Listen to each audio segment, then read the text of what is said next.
নমস্কার, আমি দেবাশিস ভিএসসিই একাডেমিতে তোমাদের সকলকেই স্বাগত জানাই। Dear government job aspirant, specially যে সমস্ত অ্যাসপিরেন্টরা দীর্ঘদিন অপেক্ষায় ছিলে যে কখন আমাদের রাজ্যের সমাপ্ত পরীক্ষা আমরা দিতে পাবো এবং কেন্দ্রের পরীক্ষাও আমাদের কন্টিনিউয়াসলি যেমন চলছে সেইভাবে চলবে এবং প্রত্যেক পরীক্ষায় আমরা অংশগ্রহণ করব আর ফাইনালি কোনো না কোনো পরীক্ষায় আমাদের সিলেকশন হয়ে যাবে। এটা তো প্রত্যেক চাকরি পরীক্ষার্থীদের একটা স্বপ্ন। তো প্রায় সেই গোল্ডেন টাইমটাতেই আমরা এখন যাচ্ছি। ওকে, কারণ বিগত 2-3 বছরে তোমরা দেখেছো যে রাজ্যে তেমন কোনো চাকরির পরীক্ষা হয়নি, না পুলিশের পরীক্ষা হয়েছে পিআরবি থেকে, না পিএসসির পরীক্ষা হয়েছে, না এসএসসির হয়েছে। কিন্তু এখন দেখো পিএসসির থেকে ক্লার্কশিপ, মিসলেনিয়াস, ডাব্লিউবিসিএস চলছে। ওকে, গ্রুপ সি গ্রুপ ডি চলছে, এসএসসি থেকে পিআরবির কেপি এবং ডাব্লিউপির পরীক্ষা চলছে। ওকে, তো এই যে টাইমটা, এই টাইমটাতে তোমাকে কিছু কিছু জিনিস মাথায় রাখতে হবে, যেগুলো যদি মাথায় রাখো তো আই হোপ তোমাদের যে নিজের একটা প্রিপারেশনের লেভেল রয়েছে সেই লেভেল অনুযায়ী চাকরি পেয়ে যাবে। কারণ দেখো, তোমাকে নিজের প্রিপারেশনের লেভেলটা এই টাইমে বুঝতে হবে। এটা হচ্ছে মোস্ট ইম্পর্ট্যান্ট ব্যাপার তোমার ক্ষেত্রে এই মুহূর্তে। কারণ এই যে মুহূর্তে চাকরি পরীক্ষার মেলা চলে এসছে, এবার তুমি সমাপ্ত পরীক্ষার জন্য প্রিপারেশন নেবে। কিরকম ভুল হবে, যে ভুলগুলো পরবর্তী ক্ষেত্রে যখন রিয়েলাইজ করবে তখন তোমার কাছে আর কিছু করার থাকবে না। তো যাতে ভুলটা না হয় সেই জন্য এই ভিডিওটা, জাস্ট এই ভিডিওটা তোমাদেরকে নলেজ পারপাসে বা বলা যেতে পারে অ্যাওয়ারনেস হিসাবে আমি তোমাদেরকে প্রোভাইড করছি। তো দেখো, যে বিষয়গুলো আমরা আলোচনা করতে চলেছি, তোমরা জানো যে তোমাদের কিছুদিন আগে মিসলেনিয়াসের পরীক্ষা হয়েছে। মিসলেনিয়াসে যে সমস্ত অ্যাসপিরেন্টরা পাস করেছিল তারা মোটামুটি সবাই একটা ভালো প্রিপারেশনের মধ্যে রয়েছে এবং তাদের মধ্যেই দেখা যাবে প্রায় স্টুডেন্ট ক্লার্কশিপে পাস করেছে এবং খুব ভালো স্কোরে পাস করেছে। তারা খুব শীঘ্রই ক্লার্কশিপ মেন্সের পরীক্ষায় বসবে। আর এই পরীক্ষার্থীরাই আবার দেখা যাবে ডাব্লিউবিসিএস প্রিলিমসে পাস করবে এবং কিছু কিছু অ্যাসপিরেন্ট মেন্সও পাস করবে। ওকে, এবার মাঝখানে চলে আসো অ্যাভারেজ স্টুডেন্টদের কথা। যে সমস্ত স্টুডেন্টরা অ্যাভারেজ স্টুডেন্ট, ওকে, মানে যাদের প্রিপারেশন খুব হাইফাইও নয় আবার খুব নিচের লেভেলেরও নয়, ঠিক আছে, মোটামুটি একটা প্রিপারেশন রয়েছে, বলা যেতে পারে তারা পুলিশের পরীক্ষার্থী বা সেন্ট্রালের এসএসসি জিডির পরীক্ষার্থী বা রেলের পরীক্ষার্থী বা আমাদের রাজ্যের গ্রুপ সি গ্রুপ ডির পরীক্ষার্থী। ওকে, এই পরীক্ষাগুলো তারা ক্র্যাক করতে পারে, বাট ক্লার্কশিপ, মিসলেনিয়াস এবং ডাব্লিউবিসিএস এদের লেভেলটা একটু হাই থাকে। কারণ ক্লার্কশিপও তোমাকে ডেসক্রিপটিভ পেপার লিখতে হবে, মিসলেনিয়াসও তোমাকে ডেসক্রিপটিভ পেপার লিখতে হবে এবং ডাব্লিউবিসিএসও তোমাকে ডেসক্রিপটিভ পেপার লিখতে হবে। আর ডেসক্রিপটিভ আর অবজেক্টিভ দুটোর মধ্যে বিশাল ডিফারেন্স রয়েছে। তো যারা অ্যাভারেজ স্টুডেন্ট রয়েছে, যারা মোটামুটি একটা নিজের প্রিপারেশনকে জানো যে আমার প্রিপারেশনটা কি লেভেলে রয়েছে, সেই লেভেল অনুযায়ী এই মুহূর্তে প্রিপারেশন নাও এবং সেই পরীক্ষাকে টার্গেট করে পড়াশোনাটা করো, ঠিক আছে। এখন হয়তো ডাব্লিউবিসিএস এর নোটিফিকেশন বার হয়েছে, অনেকেই ভাববে যে ডাব্লিউবিসিএস কোর্সে ভর্তি হয়ে যাবো, ডাব্লিউবিসিএস এর জন্য পড়বো, আমার গ্রুপ সি গ্রুপ ডি তো এমনিতেই পার হয়ে যাবে, আমার তো ক্লার্কশিপ এমনিতেই পার হয়ে যাবে, আমার তো হচ্ছে গিয়ে পুলিশের পরীক্ষা এমনিতেই পার হয়ে যাবে। ওকে, যদিও পুলিশের পরীক্ষার্থীদের ক্ষেত্রে এসআইয়ের পরীক্ষা হয়ে গেছে আর এসআইয়ের মেন্স হবে কিছুদিন পরেই জানুয়ারির দিকে, গ্রুপ সি গ্রুপ ডির পরীক্ষাও জানুয়ারির দিকে, ডাব্লিউপি কনস্টেবল পরীক্ষা খুব শীঘ্রই হবে, তারপরে কেপির পরীক্ষাগুলো হবে। তো এই যে পরীক্ষাগুলো রয়েছে সব, এই পরীক্ষাগুলোতে তুমি টার্গেট করে নাও তোমার কি বেস রয়েছে। আমি একটা জিনিস মাঝখানে ভুলে যাচ্ছিলাম, যেটা হচ্ছে আমাদের সেন্ট্রালের পরীক্ষাও রয়েছে, আবার এসএসসির পরীক্ষা রয়েছে, রেলের পরীক্ষা রয়েছে। এসএসসি জিডির পরীক্ষার্থী খুব ভালো পরিমাণে রয়েছে আমাদের ওয়েস্ট বেঙ্গল থেকে, ঠিক আছে। তো এসএসসির পরীক্ষা এবং রেলের পরীক্ষা, দেখো যারা অ্যাভারেজ স্টুডেন্ট রয়েছে, অ্যাভারেজ প্রিপারেশন রয়েছে, স্টুডেন্ট অ্যাভারেজ বলবো না, প্রিপারেশনটা যাদের অ্যাভারেজ রয়েছে, তারা কিন্তু আমি বলবো এই পরীক্ষাগুলোতে বেশি ইন্টারেস্ট দিও না, ঠিক আছে। ক্লার্কশিপ, মিসলেনিয়াস, ডাব্লিউবিসিএস এখানে বেশি ইন্টারেস্ট দিও না। যদি ক্লার্কশিপে খুব ভালো স্কোর আছে, প্রায় বলা যেতে পারে তোমাদের ক্লার্কশিপে স্কোর যাদের মোটামুটি 60+ স্কোর আছে, ঠিক আছে, যারা 60+ স্কোর করেছো ক্লার্কশিপের মধ্যে, তারা মেন্সের প্রিপারেশন নাও, ঠিক আছে, খুব শীঘ্রই মেন্স হবে। আর যদি তোমার 60 নিচে স্কোর থাকে তাহলে আমি বলবো তুমি বেটার হবে গ্রুপ সি গ্রুপ ডির জন্য অবজেক্টিভ পড়াশোনা করো, বা যদি তোমার মধ্যে হাইট ওয়েট রয়েছে তাহলে তুমি পুলিশের পরীক্ষার প্রিপারেশন নাও। ডাব্লিউপি কেপির খুব শীঘ্রই পরীক্ষা হবে, আশা করি যদি ফর্ম ফিল আপ করে রেখেছো তাহলে। আর যদি ফর্ম ফিল আপ না করো তাহলে তো তুমি পরীক্ষায় বসতে পারবে না, ঠিক আছে। তো এই জিনিসগুলো মাথায় রেখে তোমাকে পরীক্ষায় বসতে হবে। এবারে চলে আসি রেল এবং এসএসসি। দেখো, রেল এবং এসএসসির ক্ষেত্রে সিলেবাসটা একটু আলাদা। আমাদের রাজ্যের পরীক্ষাগুলো সিলেবাস মোটামুটি সিমিলার, শুধু কোশ্চেনের স্ট্যান্ডার্ডটা হাই এবং লো হয়, ঠিক আছে। আর পড়াশোনাটা এই পরীক্ষাগুলো যেগুলো রয়েছে তোমাদের আপকামিং ক্লার্কশিপ এবং ডাব্লিউবিসিএস, এখানে ডেসক্রিপটিভ পেপার রয়েছে, এই ডিফারেন্স। কিন্তু এই পরীক্ষাগুলো এসএসসি এবং রেল এর মধ্যে একটা ডিফারেন্স রয়েছে। দেখো, রেলের মধ্যে তোমার সায়েন্সের পার্ট যদি স্ট্রং না থাকে তাহলে রেলের পরীক্ষাতে তুমি কোয়ালিফাই করতে পারবে না। এসএসসির ক্ষেত্রে যদি তোমার ম্যাথ খুব হাইফাই না থাকে, অ্যাডভান্স ম্যাথ তুমি খুব ভালো না জানো, ম্যাথে তোমার স্ট্রং না থাকে, তাহলে সেটাও হবে না। এবং ইংলিশের লেভেলটাও খুব হাইফাই থাকে এসএসসির ক্ষেত্রে। তাহলে এসএসসির প্রিপারেশন এই মুহূর্তে যাদের নেই তারা এসএসসির প্রিপারেশন আমার মনে হয় না যাওয়াটাই বেটার। আমাদের রাজ্যের পরীক্ষা রয়েছে গ্রুপ সি গ্রুপ ডি, একটা ভালো ভ্যাকেন্সি রয়েছে, ঠিক আছে, সেই ভ্যাকেন্সিটাতে ট্রাই করো, হয়ে যাবে।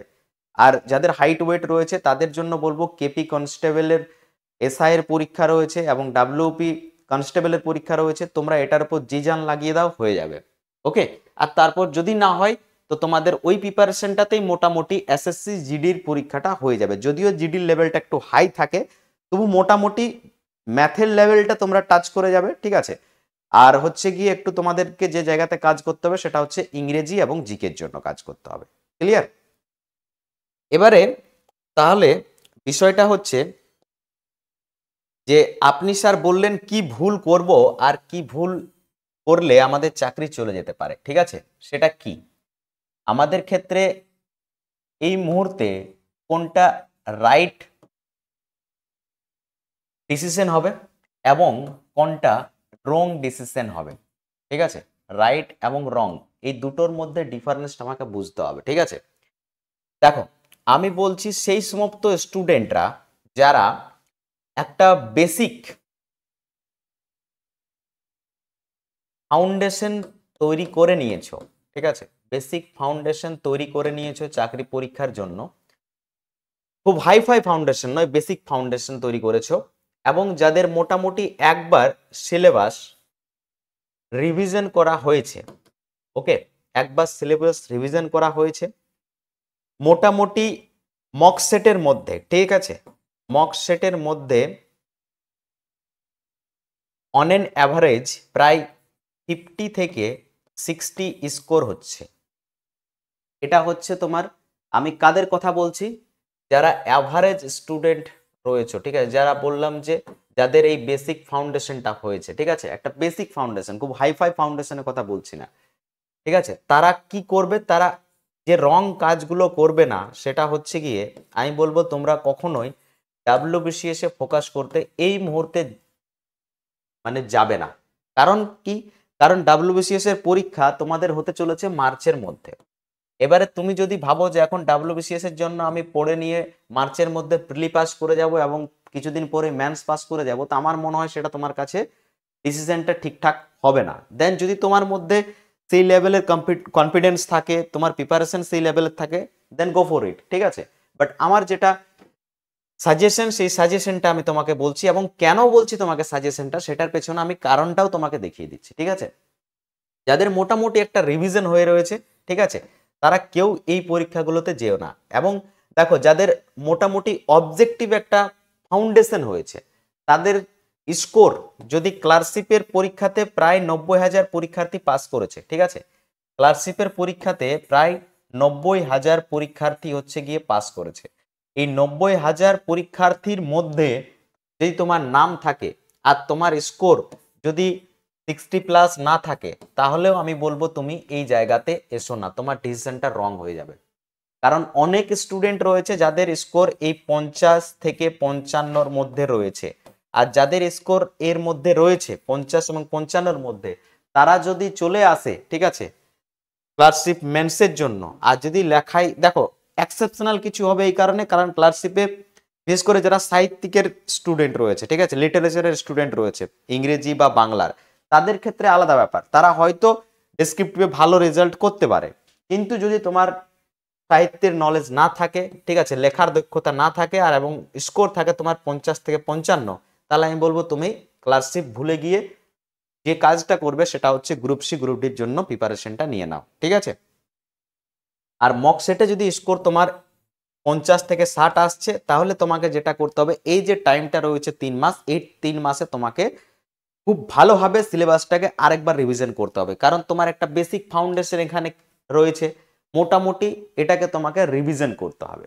তাহলেই তোমার এই স্কোরটা, মকের যে স্কোরের পার্সেন্টেজটা 50 থেকে 60 রয়েছে, সেটাকে তুমি 70 কাছাকাছি নিয়ে যেতে পারবে, ঠিক আছে।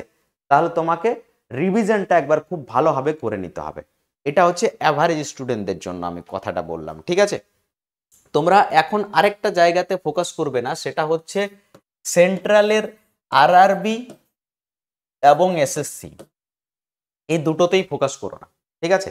যদি তোমাদের সেই লেভেল, দেখো যারা স্পেশালি রেলের জন্য পড়েছো তাদের ক্ষেত্রে আলাদা, আমি বলছি অ্যাভারেজ যারা সব পরীক্ষায় অংশগ্রহণ করে তাদের কথা আমি বারবার বলছি, ঠিক আছে।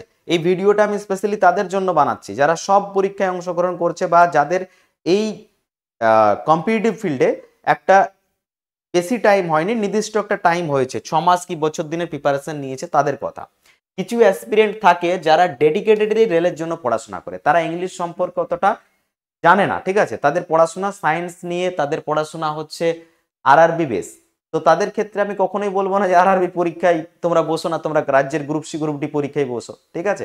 তো তারা ডেফিনেটলি রেলের পরীক্ষায় বসুক, এবং যারা খুব হাইফাই স্টুডেন্ট, যাদের ম্যাথ খুব ভালো রয়েছে, ঠিক আছে, ইংরেজি খুব ভালো রয়েছে, ব্যাংকিং এর জন্য প্রিপারেশন নিয়েছে বা এসএসসির জন্য ডেডিকেটেডলি প্রিপারেশন নিয়েছে, তাদেরকেও আমি কখনোই বলবো না যে গ্রুপ সি গ্রুপ ডি পরীক্ষায় তোমরা বসো, তোমরা চলে যাও রেল এবং এসএসসির জন্য।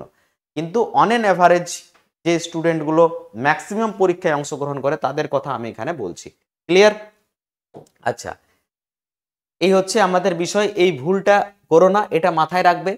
আর যে জিনিসটা তোমাদেরকে করতে হবে, ঠিক আছে, সেটা একটু বলে রাখি। দেখো, তোমাদের হাতে সময় রয়েছে, যারা অ্যাভারেজ স্টুডেন্ট রয়েছে, আমি বারবার বলছি, বারবার মেনশন করে দিচ্ছি, ঠিক আছে, যারা অ্যাভারেজ স্টুডেন্ট রয়েছে, ঠিক আছে, তাদের ক্ষেত্রে যেটা করতে হবে, এই যে টাইমটা রয়েছে, ঠিক আছে, এই টাইমটা খুবই ইম্পর্টেন্ট টাইম, বিশেষ করে হচ্ছে তোমাদের এই ডিসেম্বর, ঠিক আছে, ডিসেম্বর থেকে হচ্ছে গিয়ে জানুয়ারি, এই টাইমটা হচ্ছে ভেরি ইম্পর্টেন্ট টাইম। এর মধ্যেই তোমাদের সমাপ্ত পরীক্ষাগুলো হয়ে যাবে, ঠিক আছে। ডিসেম্বরও বলবো না, নভেম্বরেই বলা যেতে পারে, কারণ নভেম্বরেও পরীক্ষা তোমাদের রয়েছে, ঠিক আছে। নভেম্বর, নভেম্বর থেকে জানুয়ারি, এই টাইমটা হচ্ছে ভেরি ইম্পর্টেন্ট টাইম। এই টাইমে তোমরা কি কি করতে পারো যাতে তোমাদের সিলেকশন হবে? তোমরা যেটা করতে পারো, এই 2 মাসের মধ্যে, ঠিক আছে, পুরো এ টু জেড, ঠিক আছে, এ টু জেড প্রথমেই হচ্ছে গিয়ে সিলেবাসটাকে যেটা করবে সেটা হচ্ছে গিয়ে একটা রিভিশন করবে, সিলেবাসটাকে একটা রিভিশন করবে। ওকে, সিলেবাসটা রিভিশন করো, তারপরে হচ্ছে গিয়ে মক সেটে অংশগ্রহণ করো।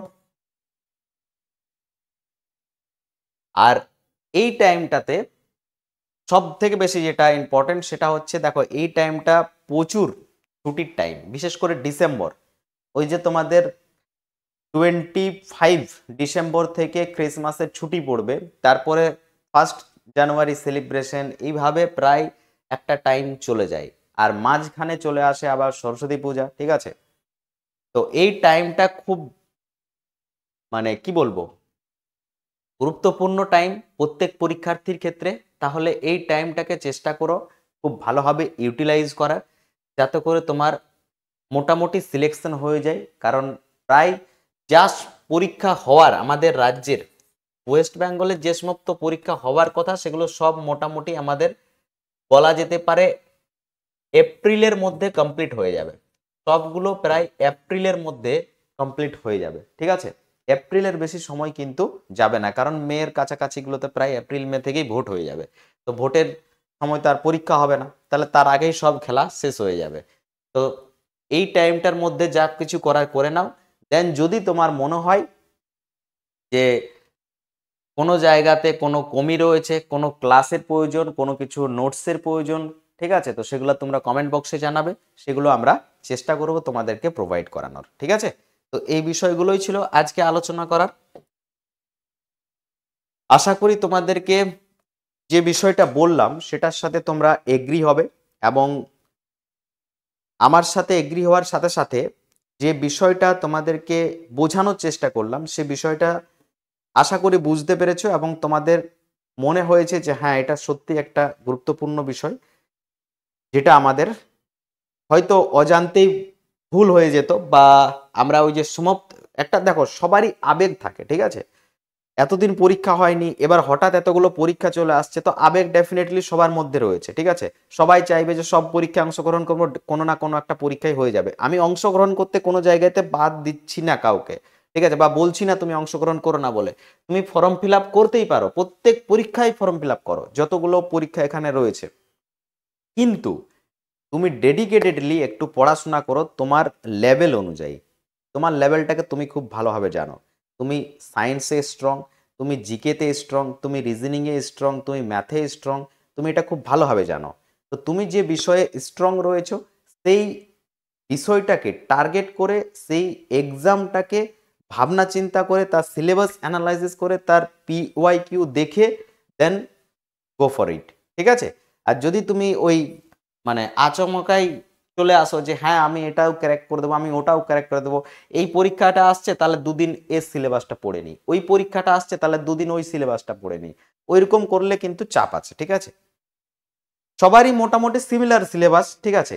এইখানে একটাই জায়গা রয়েছে, সেটা হচ্ছে রেল, সেটা হচ্ছে গিয়ে তোমার ইংরেজি নেই রেলের মধ্যে, আর ক্লার্কশিপ মিসলেনিয়াস WBCS এর মধ্যে ডেসক্রিপটিভ রয়েছে, ঠিক আছে?